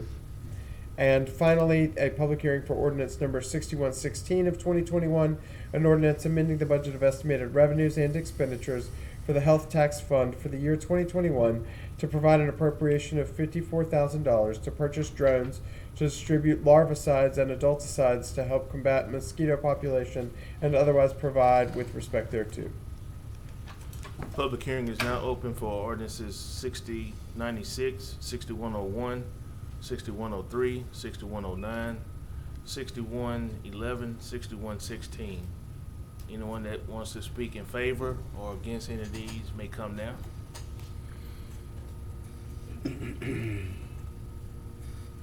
Seeing no one, public hearing is now closed on those ordinances. Okay, then we will move on to zoning ordinances for final passage. We have none scheduled today, so we'll continue on to ordinances for final passage. Where the first item is ordinance number 6096 of 2021. That's an ordinance declaring certain adjudicated properties to be surplus and to authorize the parish administrator or a designee to sell the parish of Caddo's tax interest in certain surplus adjudicated properties and to otherwise provide with respect thereto.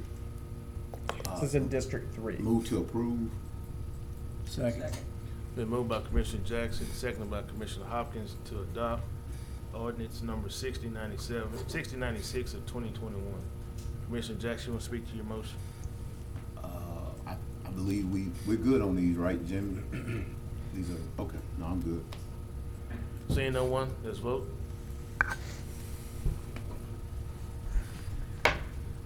And that motion carries with 12 in support and none in opposition. The next item is an ordinance amending and reenacting sections 32-46.1 of the Caddo Parish Code of Ordinances regarding the carrying of weapons and otherwise providing with respect thereto. Previously, Commissioner Gage Watch did mention that this was discussed in a Juvenile Justice Committee meeting that made a recommendation. Yes, I would like to make a motion to delay until next regular session. Second. Been moved by Commissioner Gage Watts, seconded by Commissioner Chavez to delay until the next regular session, which would be the first week of November. Commissioner Gage Watts, you want to speak to that motion? Mr. President, this is the ordinance that I made reference to when I gave the Juvenile Justice Committee report. Okay, seeing no one, let's vote.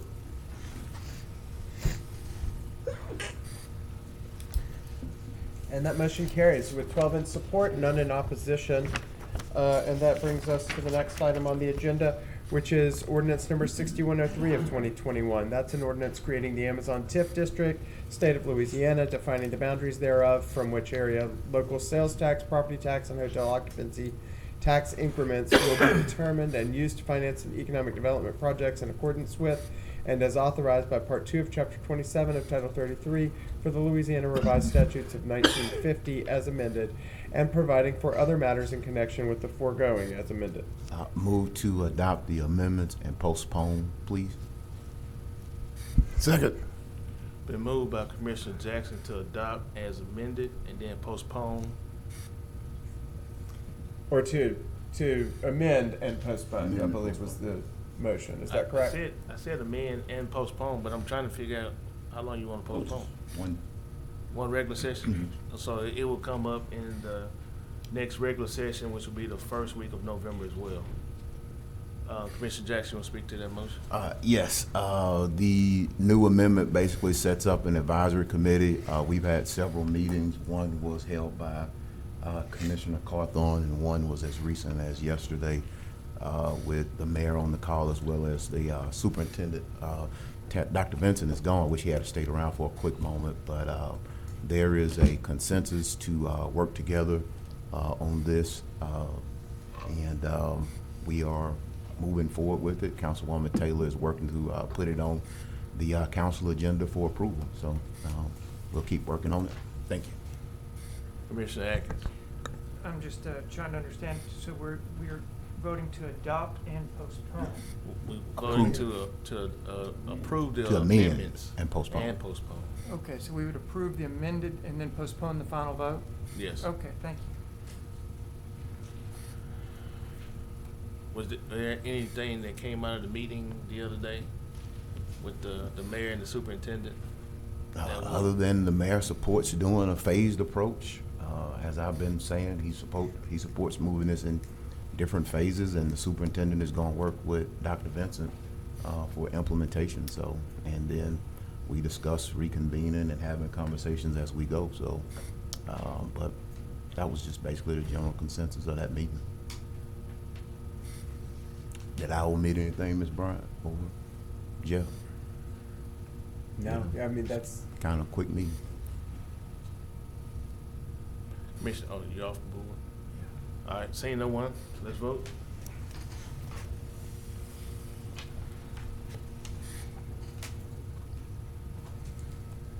And that motion carries with 12 in support, none in opposition. That brings us to ordinance number 6109 of 2021. That's an ordinance amending the budget of estimated revenues and expenditures for the Riverboat Fund for the year 2021 to provide an appropriation of $165,000 and $300 to provide ballistic vests for Shreveport and Caddo Parish fire districts and otherwise provide with respect thereto. Motion to approve. Second. Been moved by Commissioner Talaferro, second by Commissioner Hopkins. Commissioner Talaferro, you speak to your motion. Yeah, thank you, Mr. President. I think we've heard from our expert testimony within the Shreveport Fire Department and the Caddo Parish District Fire Chief. The need for these ballistic vests, and that they're much needed, and I believe well deserved. They do save lives, and oftentimes these first responders, mainly our EMS personnel, have to stand outside a violent situation where a crime has occurred and wait for police. So it puts them in the area of being at risk in their own lives.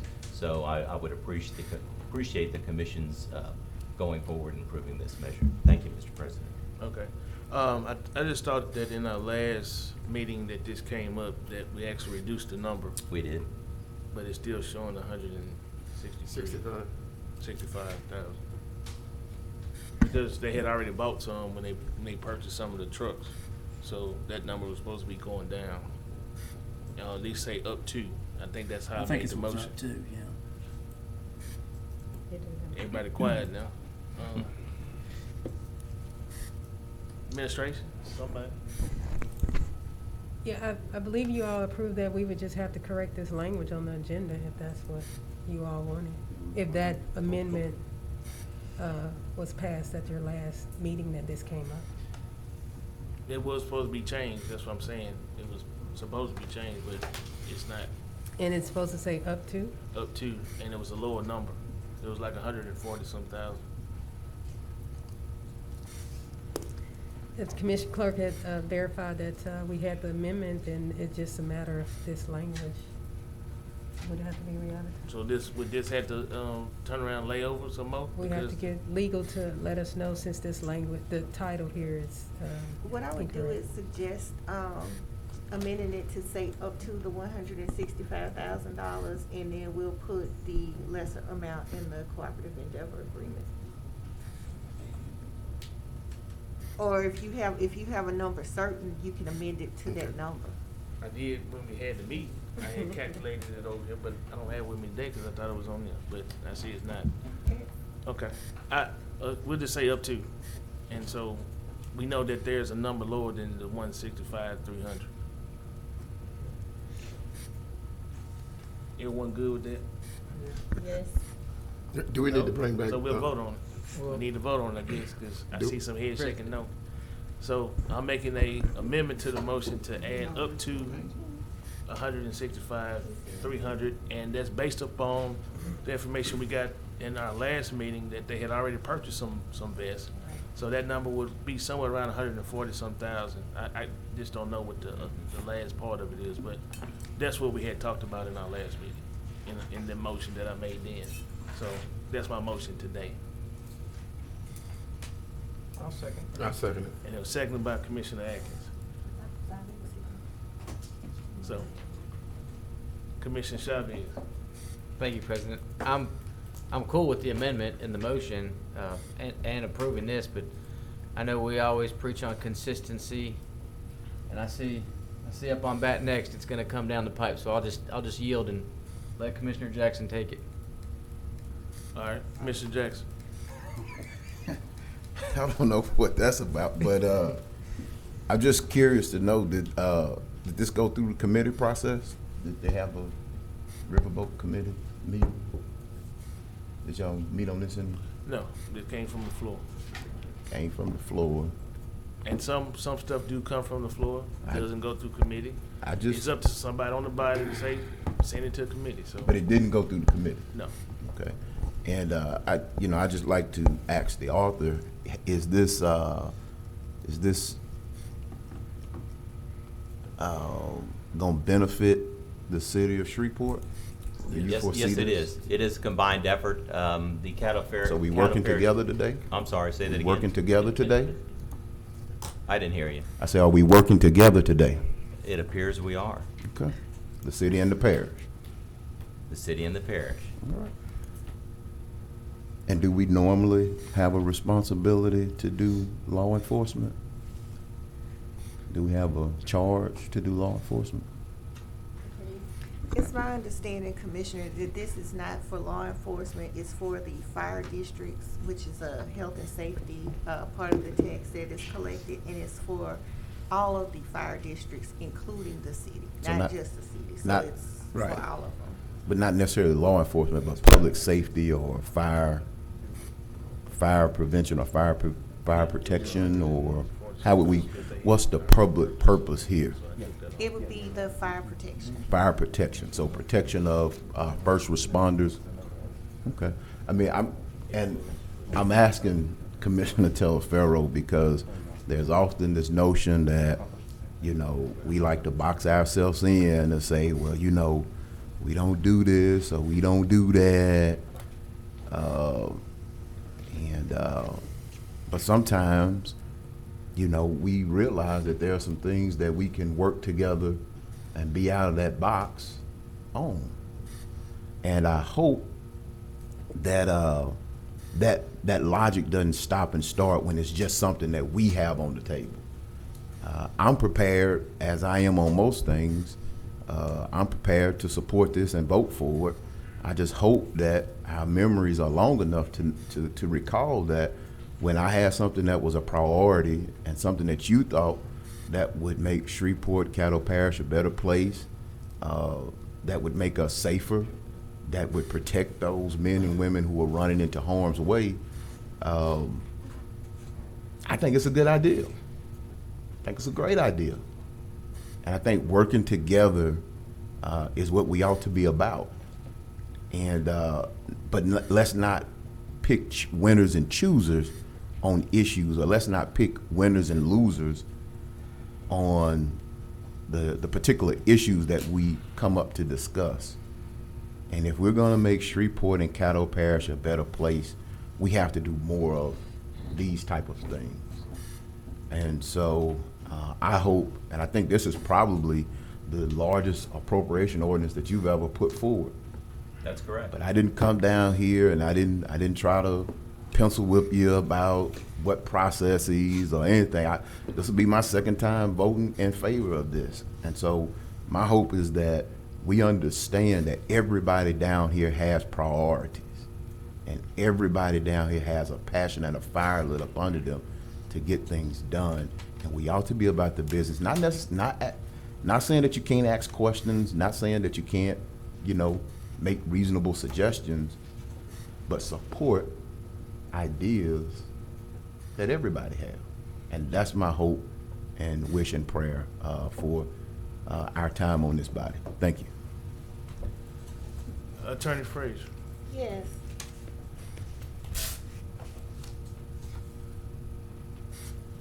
Yes. You're on the board. Oh, I'm sorry. I. Okay, Commissioner Carton. Oh, I think my question was answered to your deliberation about the up to and that sort of thing. Okay. But I did want to ask Commissioner Talaferro, when he referred to expert testimony, who were you referring to? Well, I consider expert testimony with the people that are actually on the front lines. They know what they need as far as equipment.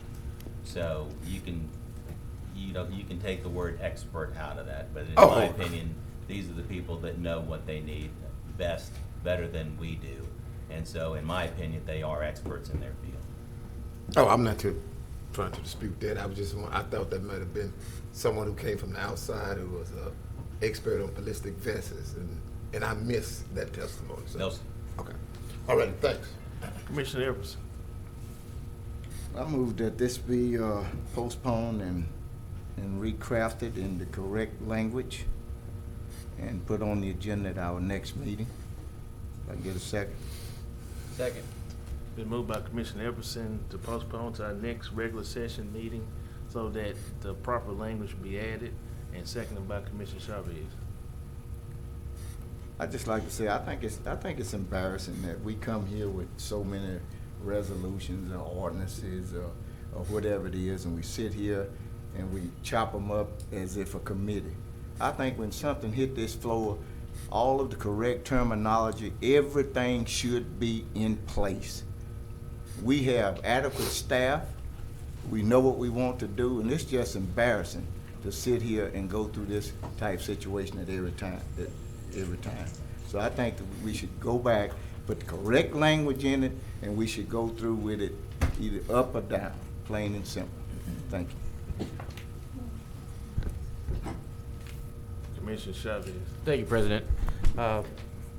My comment was going to be, I figured Commissioner Jackson was going to take that one, but Attorney Frazier, can we actually vote on this since we are going to change the title?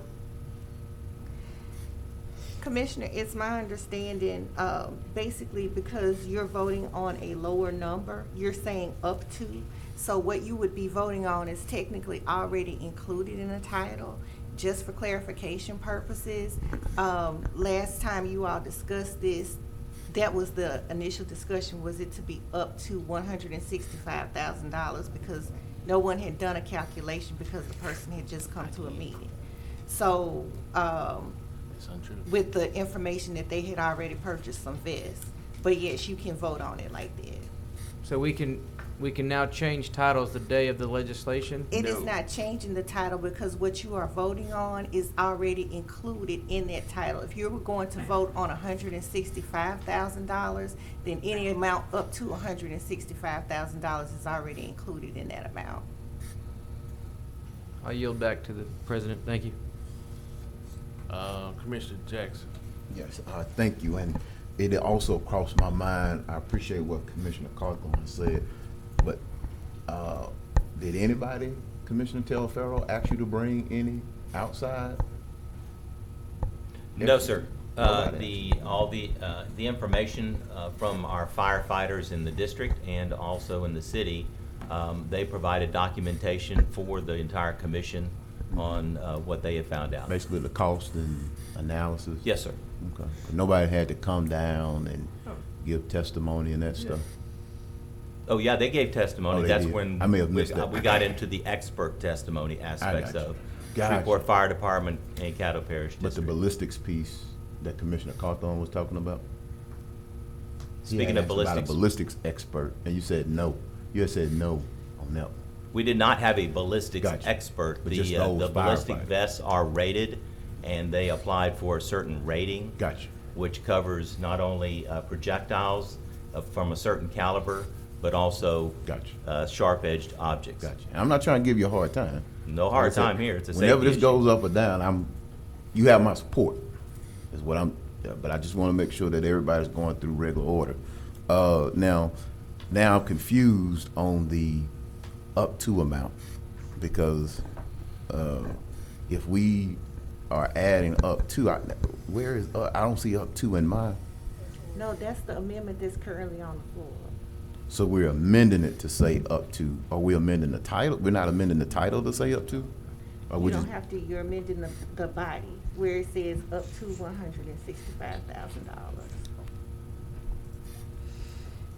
okay. I can live with that. Commissioner Evers. The debate that I've heard thus far substantiates my motion. I remember Mr. Johnson explicitly calling out the number of vests that the fire department had. They got some new trucks, they got so many with them. So let's go back and do the right thing. Put the right language in and quit jumping around here. Thank you. Let's vote on the substitute motion to postpone it until the clerk and I guess whoever else need to get together on the language that needs to be, because I do specifically know that I made that comment. Let's vote. First, vote on the amendment.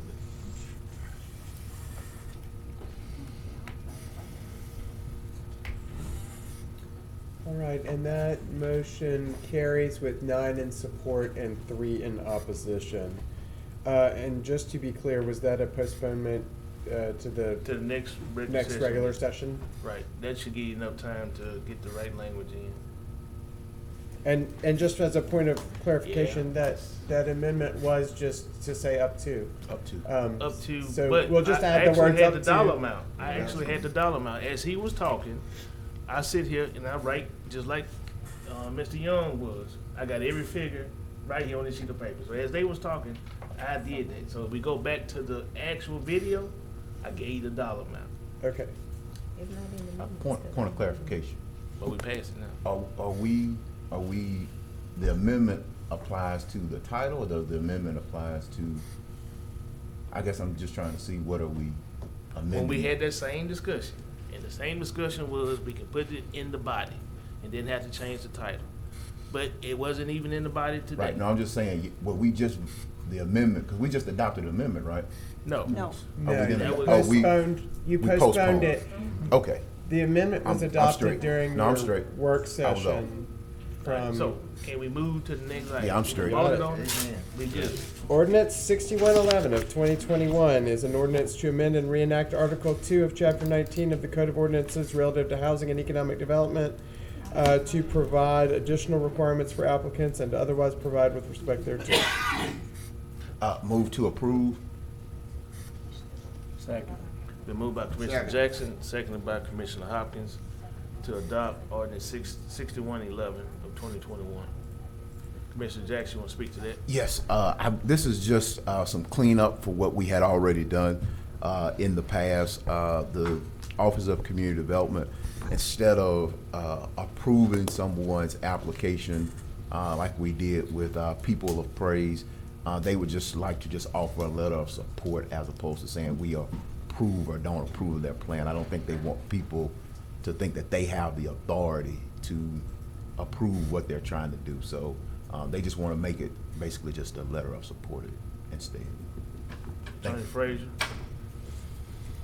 Oh, I'm sorry, I took it down, that was on the last issue. Seeing no one else, let's vote.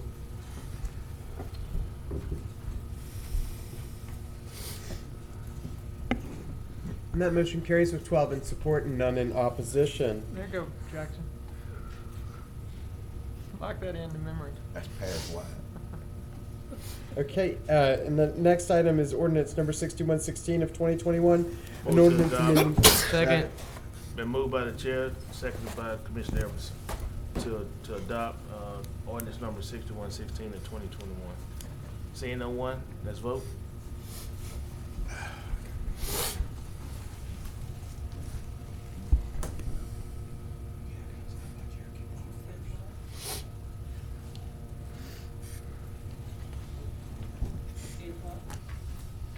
Watts. Again? All right, that motion carries with 12 in support and none in opposition. And that brings us to zoning ordinances for introduction by title, which we have none of today. So we'll continue to ordinances for introduction by title. Today we have 14.1, introduce ordinance number 6119 of 2021, an ordinance adopting the budget of estimated revenues and expenditures for the Shreve Memorial Library for the year 2022. And then that brings us to work session minutes, where we have the work session minutes from your October 18th, 2021 meeting. Moved by the chair. Second. Second by Commissioner Epperson to adopt the work session minutes for October 18, 2021. Seeing no one on the board, let's vote.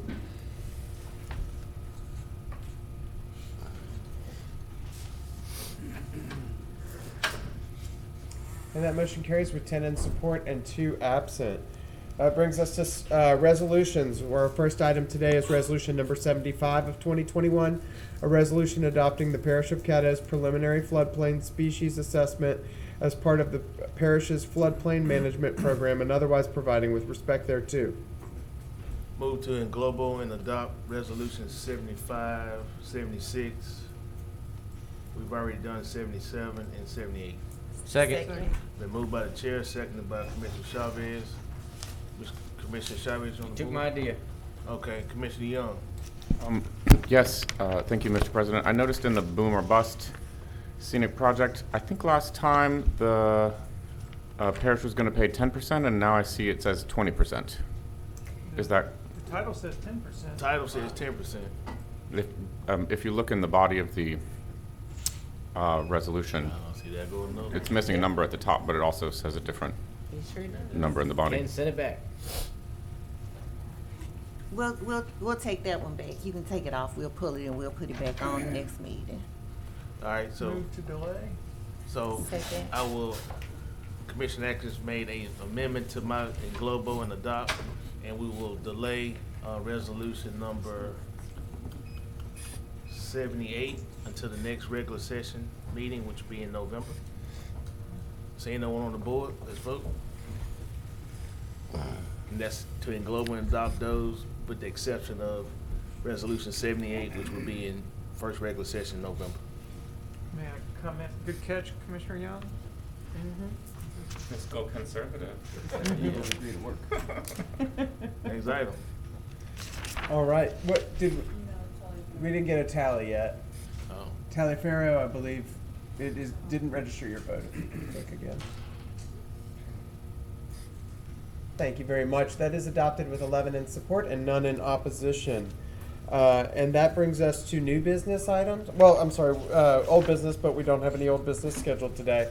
That brings us to new business items, where 18.1 is to approve revisions to the classified personnel policies, rules, and regulations. I'd like to move for adoption with one amendment. Second. What's your amendment? Okay, the Got an amendment is first? under Section 303 Holiday Policy. Item N, where it says other official state of Louisiana holidays, add except Mardi Gras. Second. Okay. You want to speak to your motion? No, sir, that ought to do it. All right. So the motion is for the state holidays that the parish will not get Mardi Gras as one of the state holidays. Will not get. Okay? Seeing no one on the board, let's vote.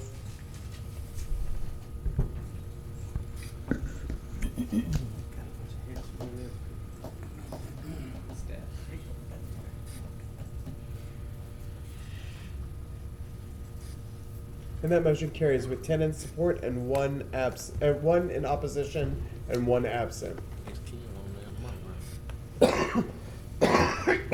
Excuse me.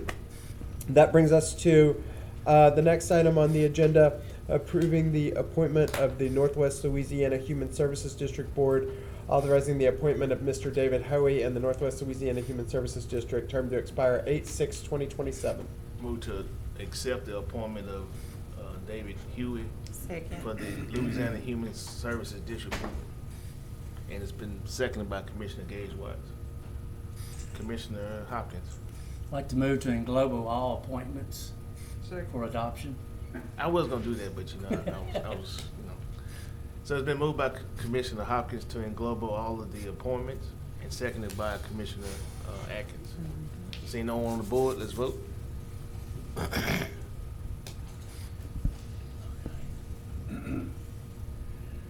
And that motion carries with 11 in support and none in opposition, 1 absent. And that brings us to citizens' comments, late arrivals. Have none. I have none either. Brings us to adjournment. Meeting adjourned. Yeah, we moved it up. Don't forget about the picture, guys. Remember the photo. Jump in.